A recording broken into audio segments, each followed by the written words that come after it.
自古红蓝出 CP， 而且这一对都是人代车，只要1张多，还都是45码的大脚，就你代拍不老铁。是的，伊利创安的龙茧只过了2个月就和大家见面了，毕竟只需要在火灵飞的基础上改就行了嘛。它这个盒子质感还挺不错，是磨砂的，依旧是抽屉盒的设计，因为还包含了一辆摩托车，所以说零件是特别的多，细节做的还可以。手臂特点会把所有的冰破栏给升级成金属色涂装，它的银红金色也会给到金属色板喷，不好分件分色的地方会给到玉涂装分色，水口依旧隐藏式设计，仅有的3张补色贴纸是摩托车上的小细节，手型和轮胎是软胶材质，自带3个灯组和电池。此外，手臂特点还会给到一个龙茧的光闪卡，20元画风的龙茧好像有点帅呀。经过对火灵飞的改进之后呢，这次龙茧的拼装体验又好了不少，除了肩胛需要扩孔，其他地方还挺丝滑的，而且关节的手劲感也紧实了很多，灯组也有所优化，可以看到这次的亮度是很明显的。对于跨步拼装，这次说明书只提到了 A 方案，所以说我就照拼了，可以看到比 B 方案呢要高了半头。火灵飞那期说过嘛， A 方案是更长更壮，然后呢底下有防穿帮关节，但是关键的切割我不喜欢，我还是喜欢 B 方案的外观。说明书没提，不过多出来的零件呢刚好能够拼出来 B 方案，可以看到这长度的差距呢是很大的。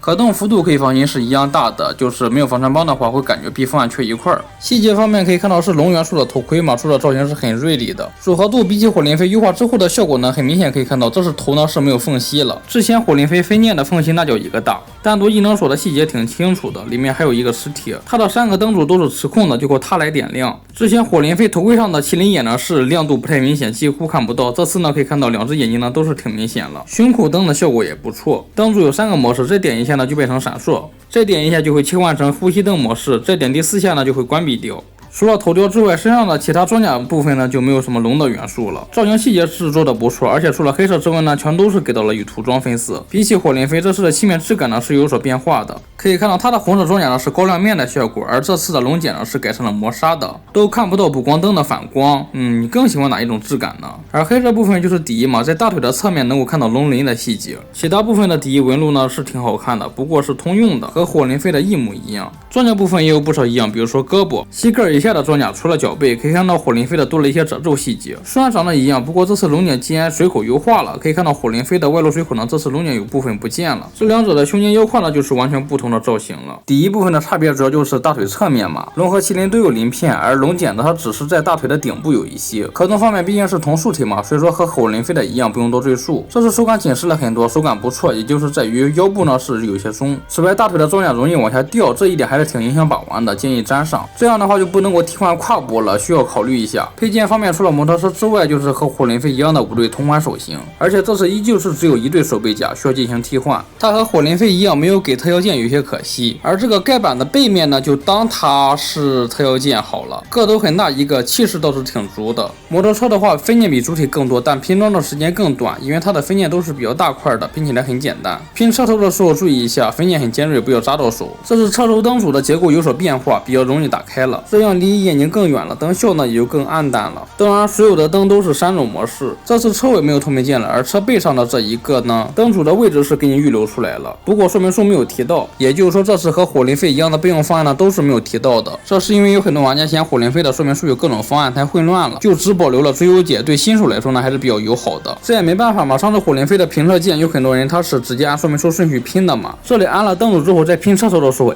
没灯用了，还好我机智的一批把灯放在最重要的地方了，也正因此才能发现车头灯的开关问题。2辆车的区别呢比主体的要大，可以看到也就车架是一样的，而车架上的小细节呢是不一样的。龙车前面还多加了一个挡泥板，麒麟车身上的装甲是覆盖的更全，龙的少，但是会有更多的内构细节，车周围更小，但是细节更复杂。脚蹬子麒麟的好简陋呀。整个龙头的造型呢可以看到是很锐利的，上面还有不少的小细节，龙角可以上下活动，龙嘴的细节不说，而且可以打开闭合，脖子有可动，不过和挡泥板有干涉，车屁股可以打开露出来底下的内构细节，脚踏板有3段转轴可动，3张补色贴纸全部都是用在了这里。当然它和火灵飞的摩托车一样是有3个形态的，经过简单的变形就可以得到滑板形态，然后一转一收再低一下龙头，就可以变成最后一个飞行背包形态。想要展示的话，需要搭配这一个自带的支架，然后拆掉主体的盖板就可以相互连接了。2个轮子太粗细了，我不太喜欢这个形态。这次变形有经验了嘛，注意角度没有干涉，所以说呢就没有掉漆。当然也可能是升级的漆面更耐刮了。总之这次龙茧升级之后确实不错，就是这个方案 B 的话，摆姿势的时候才发现腿太短了，导致右腿够不到胳膊，左腿够不到地，所以我还是建议大家按照说明书的方法老老实实的拼吧。